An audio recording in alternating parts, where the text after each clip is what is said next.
Back in our album review.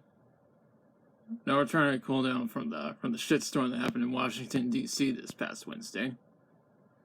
Well, anyways, I'm back to I'm resuming the album review series, where 9 of the next 12 reviews are going to be reviewing the material from Deftones.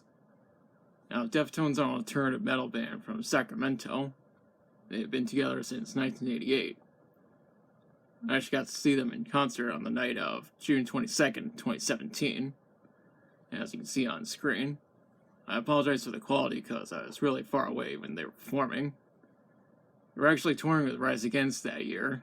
I think it's really awesome that both bands actually follow each other on Twitter. I know it's because I also follow both bands. Anyways, Deftones have touched upon various genres over the years, such as nu metal, alternative metal, hard rock, experimental rock, and even post-hardcore.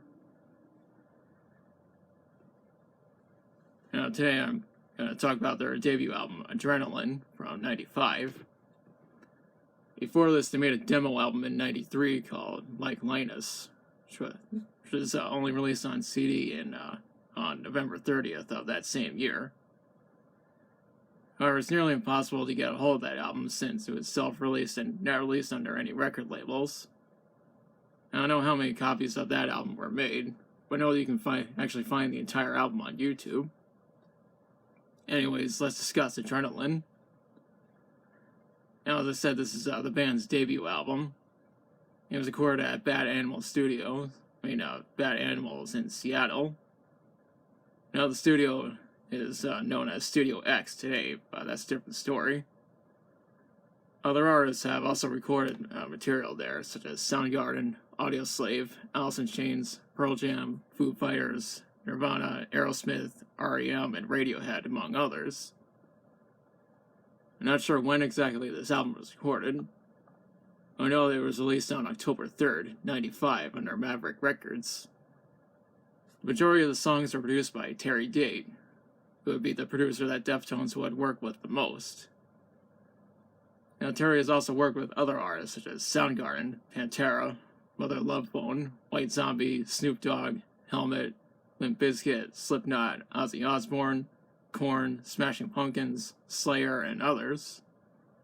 Hell, he even produced the soundtrack for The Matrix Reloaded.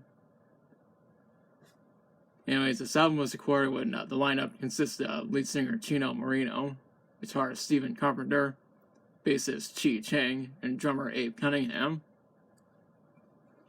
One thing I should mention is that Stephen was using a traditional 6-string guitar when this album was being recorded. Well, he does use guitars with more than 6 strings down the line, but we'll get to that later in the series. Now, Deftones went on tour in North America in order to promote this album. They toured with Korn, White Zombie, and Super 8. Hell, they even opened for Kiss.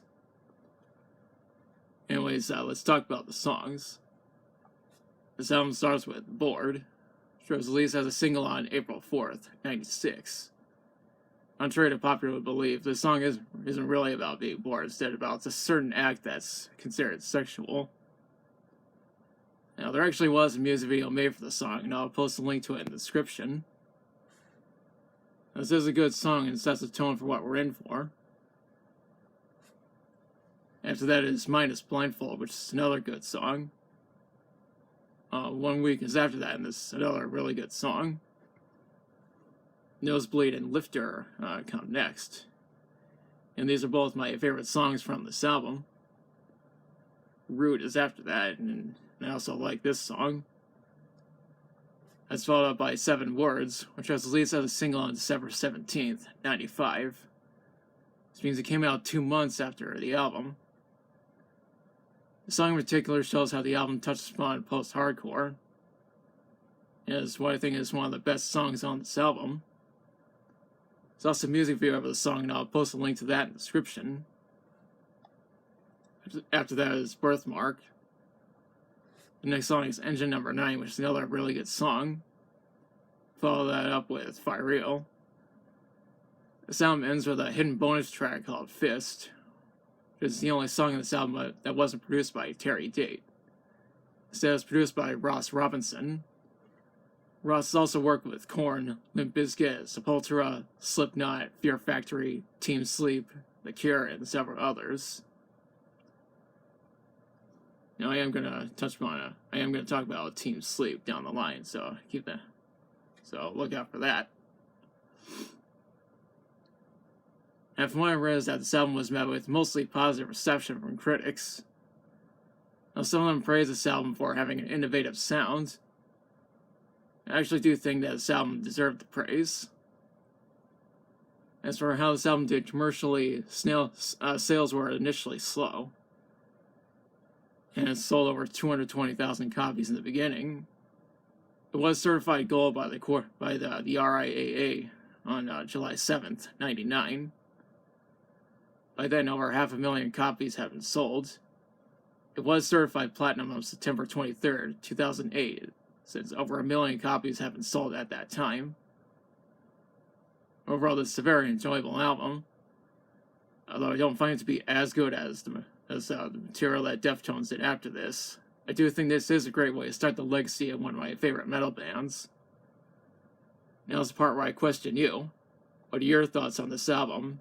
Do you actually listen to it? If so, what's your favorite song from it? Let me know in the comments. If you liked the video, be sure to like, share, and subscribe.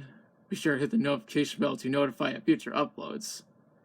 Thanks for watching, I'll be back soon with another review.